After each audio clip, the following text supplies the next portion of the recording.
we're talking about the Indian model of AI. What would you think is the Indian model of AI?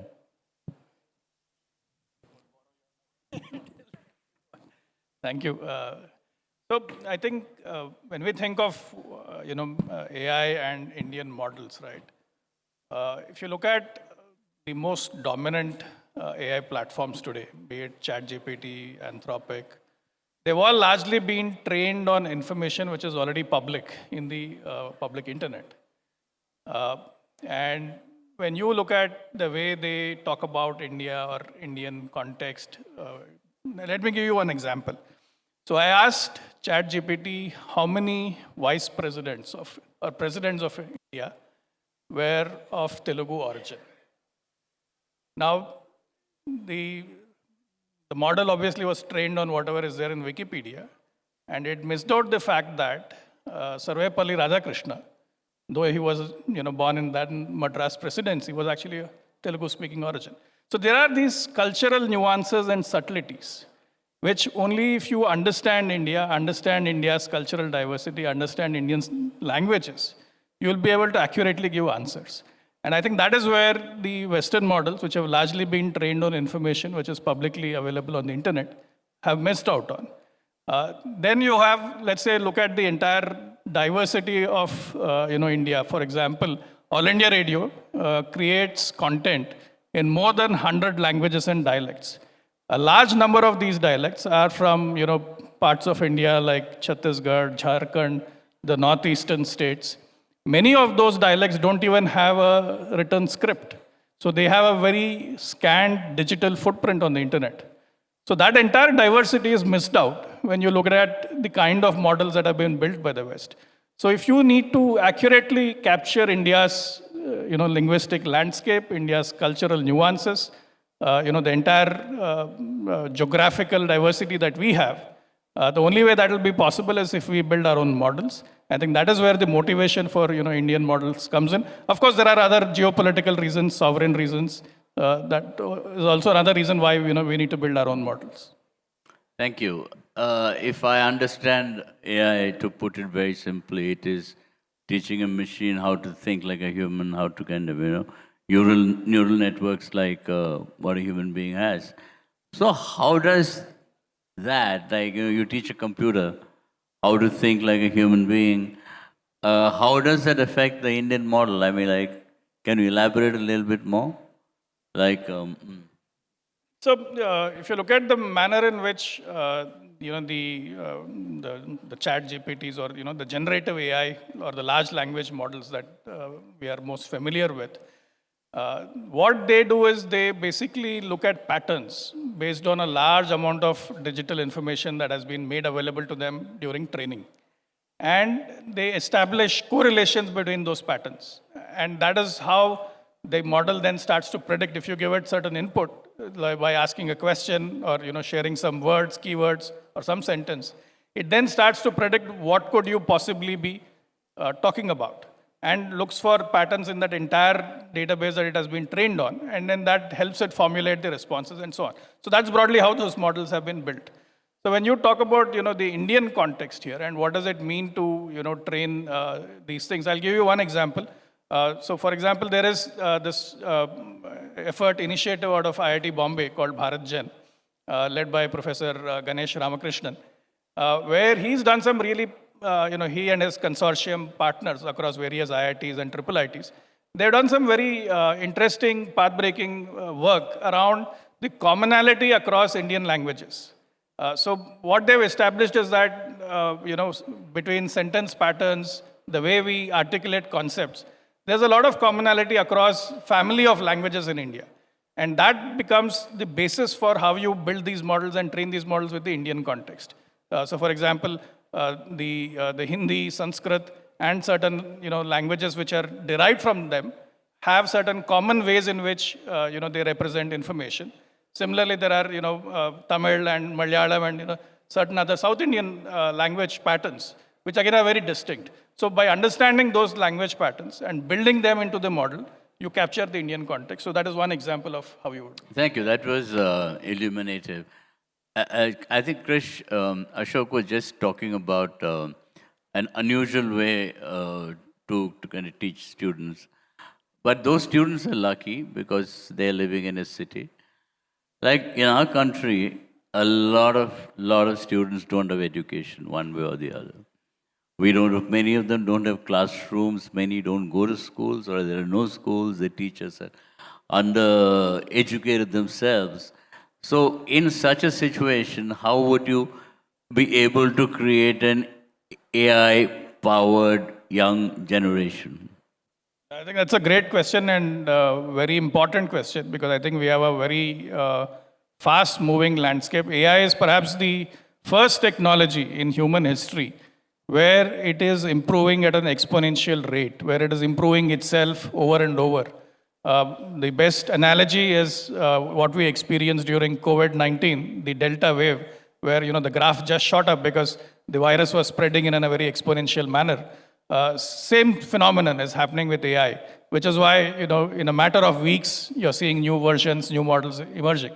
So in such a rapidly changing landscape, there's a big risk that we may end up with very deep structural gaps and inequities between the elite institutions, which have, like you pointed out, they have access to all the best tools, they have access to the best models, they are able to pick up these AI skills and become very effective.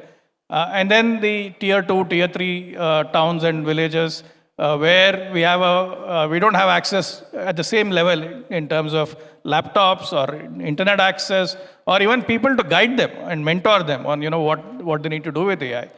So that's a big gap and that's a big risk for us because that window is very short. So we recently did a study on what is the future of employability, especially for students who are now graduating out of colleges, be it in engineering or arts or commerce and so on. What is it that they need to be doing to be able to be employable in this AI world? And I think that is where this question comes in, that we need to take a whole bunch of steps in terms of making sure that they have access to the right tools, they have access to the right computing devices. The culture in their institutions changes from a policing mindset to a mindset where they're encouraged to experiment with AI. And we have to build bridges between the colleges and the industry, just like the hackathon that Mr. Ashok Krish was talking about, where we are able to challenge them with the real world context, real world problems, so that when they come out of college, they are not just looking for a resume-based recruitment, but they have a rich portfolio to show that they have done this body of work, they have created these projects, they have acquired the skills so that they are productive on day one. I mean, this is a rhetorical question. I mean, considering the number of teachers, the lack of number of teachers we have per student, and the qualification of the teachers to actually teach the children, is there a possibility of teaching a computer to become a teacher? How to teach the children? I mean, I think Krish was answering a similar question. What would be your take on that? Yeah, I think a lot of the discussion around AI in education is looking at, how do we replace the teacher with AI? I think that's the wrong way to look at it. I think the right way to look at it would be, how do we use AI to make teachers better? Because if you look at, any discipline, take sports, for example, right? For a long time, India struggled to make a global mark in many areas of sports. And then suddenly in badminton, you saw this big change where all of a sudden we had great badminton players, winning medals at the international level. What changed? What changed was the coaching sophistication, right? You had Mr. Gopichan creating that academy, putting his heart and soul into training and coaching. And world over, you see this, that the difference between a match-winning performance or a consistent performance and a mediocre team is the coaching sophistication. And that's because you invest in those teachers. You have to invest in those coaches. I think the same thing we need to do with education. We need to look at how can AI help the average teacher become a great coach where they are able to impart the best education, the best skills. So I would say that our whole approach to using AI in education should primarily be focused on the teaching community and making teachers better. All right. Now that you no longer work for the government, so I can ask you this question. See, and this is a very often editorialized subject by newspapers, I think ever since even we were children.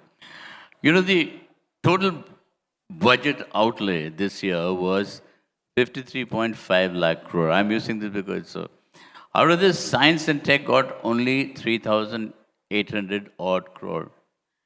And research and development only 14,000 crore.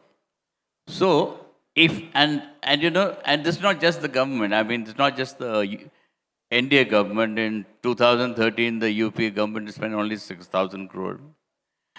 So, what, you know, America has spent 3.3 billion in the latest budget on technology, and we're not talking about defense. And China is supposed to be, I think, 140 billion by 2030. So when we are talking about becoming a 5 trillion economy, we cannot do it without technology. And technology today is driven by AI. Since it will not be your government's voice and it will be your voice, how do you think we can actually do this? No, I think that's a very important question. I think historically we have underinvested in R&D, no doubt. So you may not be very pleased, but my answer is going to be a little bit of, you know, speaking for the government. That when you look at the government spending on technology, right, it is not just the science and technology department's budget. You have the India AI mission, you have the National Quantum Mission, you have the semiconductor mission. So there's a combination of various things. You have the ANRF, the Anusandhan National Research Foundation. And I think the biggest game changer, which is going to happen this year, because it just got approved last year, and the process of putting it in place is on, is the Research and Development Innovation Fund, RDIF. The fundamental design of RDIF is such that the government will not spend the money itself. It will instead empanel the venture capital community, the second level fund managers, with funding, with the understanding that 50% will come from the government's kitty, the other 50% will have to be raised from the private sector. So I think the government has, you know, similarly with AI, right? We have already, with the India AI mission, we've created a large pool of GPUs that is going to now go up to 200,000 GPUs. So the government has, you know, done more than enough in terms of doing its bit to foster this R&D and catalyze it. Now it is the time for the private sector to step up and match it. So for example, TCS, right? When TCS, Infosys, Wipro, the entire IT majors, why haven't they taken the steps to build Indian AI models? Why is it a Sarvam or a Bharatjan building Indian AI models, right? I think that is a question that needs to be asked of the private sector. That, fine, you know, it's too risky for a TCS to do it alone or Infosys to do it alone. But what stopped them from coming together as a consortium to build an Indian AI platform, right? So it's not just that we look at the figures in isolation in terms of government budgets, but I think we need to look at the big picture that the government has come half the distance. Now it is time for the private sector to walk the rest of the distance. This has nothing to do with things we spoke about earlier. I think I'm aware that we are getting to be a wearables generation. So I mean, you wear a iPod, a earpod, and now you're getting into that glasses which you can read, see everything, and it'll tell you things, analyze data. Eventually, we are getting into complete wearables. Now, the fear today among many, expressed in many non-technology or even technology organizations and people, is that how does this affect the forming of opinion?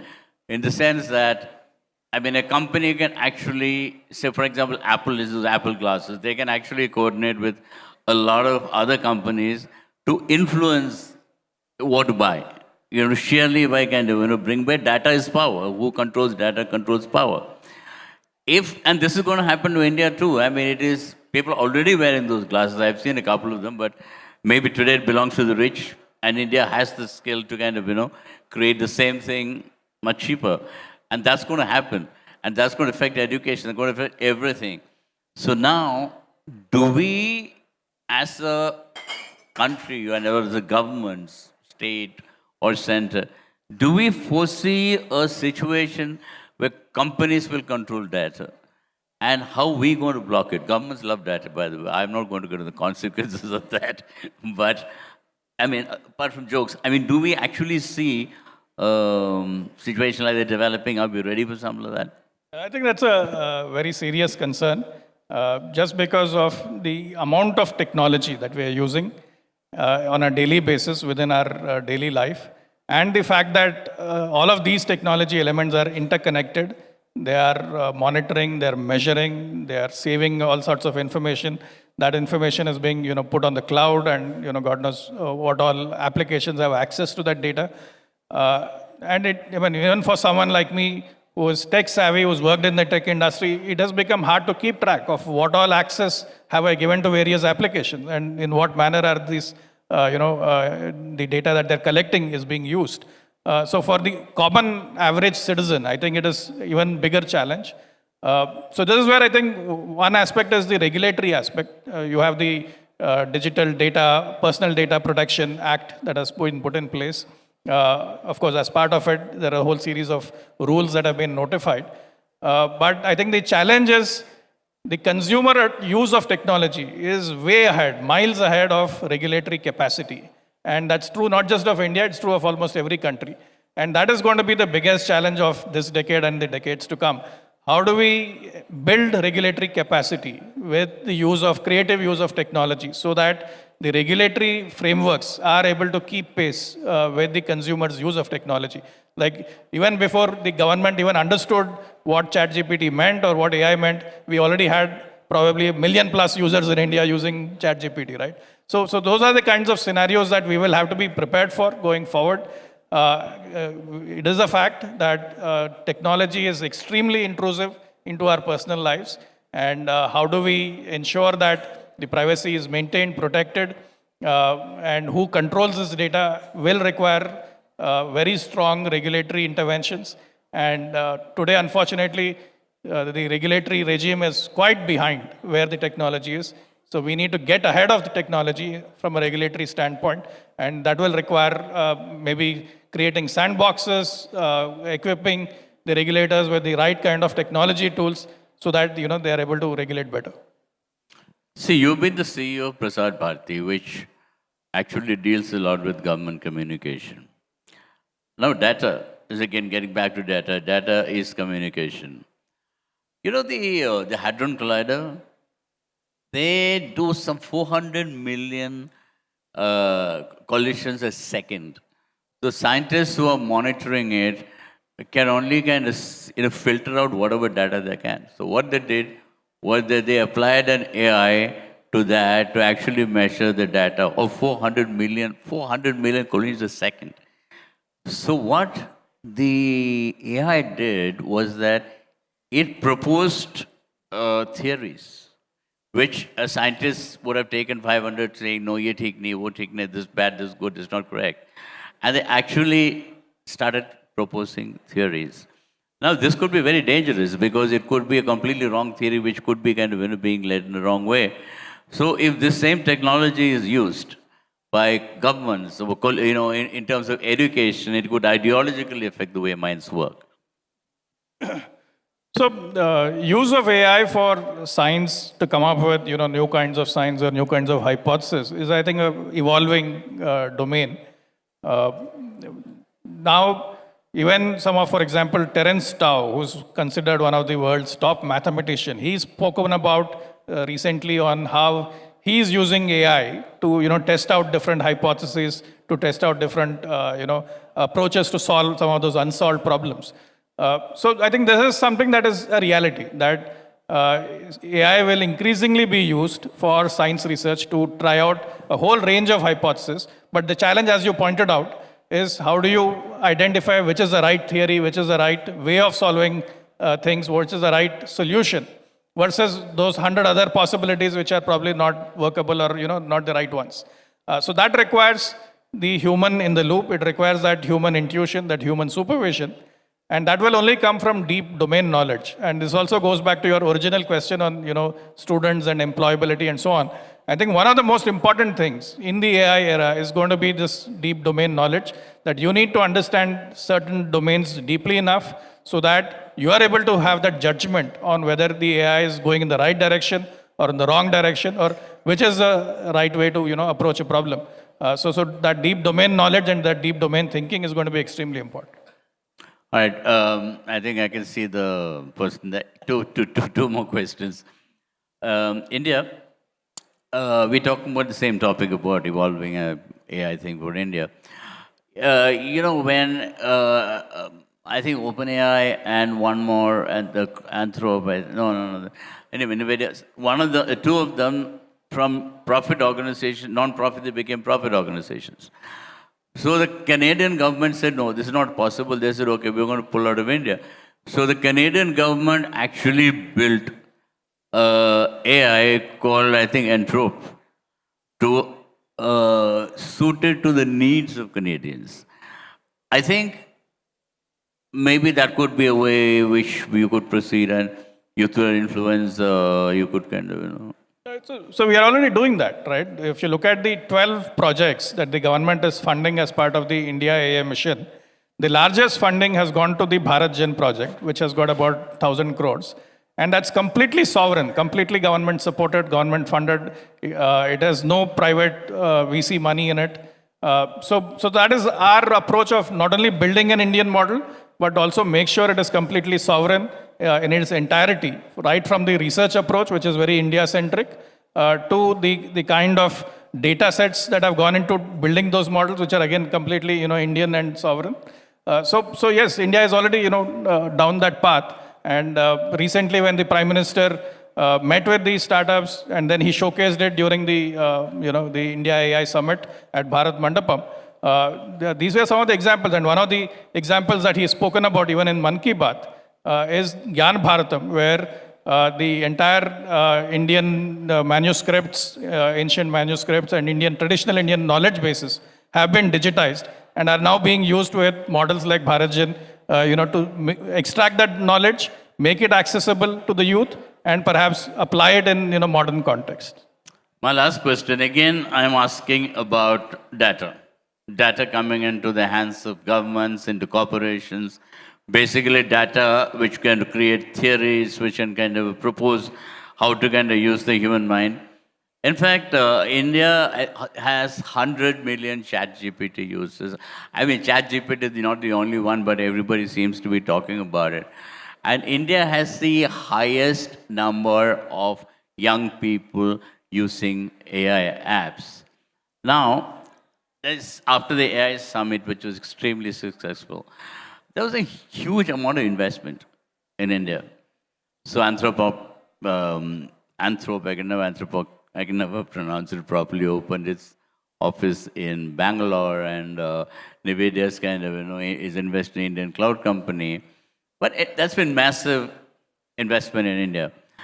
Now, again, these are for-profit companies using Indian minds, using Indian students, So, what is the way to kind of, regulate this? I mean, I really don't think that I can see a government effort, because only the government can regulate, nobody can. I really don't see a government effort to actually foresee the need for a regulation of AI in India in terms of data. Well, I think there is two different phenomena at play, right? There is the Indian consumers' use of these Western platforms, where there's a bigger data concern that you're talking about. Like you said, there's 100 million ChatGPT users from India and so on. The second aspect is global companies investing in India to build AI in India, which is not a bad thing, right? If NVIDIA is building a large engineering base here in India, or Anthropic is building a large engineering base, some of the most advanced semiconductors, like the Minister Vaishnav recently released this 2 nanometer or 3 nanometer chip of Qualcomm, where the entire engineering was done in India. That's not a bad thing, because our talent, because we have the largest talent pool in India for these advanced technologies, be it AI, be it semiconductors, quantum, and so on. So if they are getting to work on the cutting edge projects at these big companies in India, it's not a bad thing at all, because it creates a very experienced pool for our startups, because there is tremendous cross-pollination that happens, be it in Bangalore, Hyderabad, Pune, and Gurgaon, and so on. in Chennai, where this talent picks up the right experience by working at these large corporates, and they're then able to come out and contribute to Indian startups. So Indian innovation happens. So that's not a bad thing. But No, yes, but regulating the data as far as consumers are concerned is definitely a concern, and we have to No, do something. I'm about talking about regulatory data which goes into these companies, not the data which goes into the Indian servers, but into foreign companies, which can allow them to make money. I mean, money is money. Yeah, absolutely. I think one way for us to counter that is to put our strength behind Indian models. So, for example, Sarvam released a whole bunch of models last week at the AI Summit. Bharat Jen is building Indian models. So, if we can get more and more Indian students, Indian teachers, Indian educational establishment to start using these models, we will migrate the consumer base to Indian models, and that way we at least build a counter to this phenomenon where our data is going to these the Western companies. Thank you, Shashi. That was a very, very illuminating discussion. Thank you for Thank being you. here.